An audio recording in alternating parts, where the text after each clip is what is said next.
আমরা নিজেও চাই যে আমাদের ঠনকা বাজারের রাস্তার কাজটা অতি তাড়াতাড়ি হোক, কিন্তু এই পরিবেশটা আমরা কখনোই কাম্য করি না। কারণ আমাদের দোকানপাট যা আছে এই দিক দিয়া, এখানে সত্য বলতে কোনো কিছু রাখাটা এত কষ্টকর হয়ে গেছে। আর এ পরিমাণে ধুলো যা বলার মতো না। ঠিক আছে, কাজটা যদি তারা সন্ধ্যার পরে করতো বা অন্য টাইমে করতো তখন আমাদের কোনো সমস্যা হতো না। যেমন এই দেখেন, এক বড় ভাই আমাদের এখানে ধুলোর যন্ত্রণাতে দোকান বন্ধ করতেছে।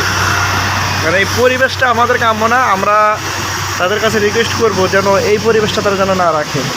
বন্ধ করলেন? আমিও বন্ধ করি, কারণ এই পরিবেশে খুলে রাখা সম্ভব না। খুব সুন্দর পরিবেশ। এটা কাজ করেন, কারো যদি ভূত হওয়ার শখ থাকে তো এর ভিতরে যাইতে পারেন। আর ভাই, ভূতের ছবি করা লাগবে, মেকআপ করা লাগবে না। এই যে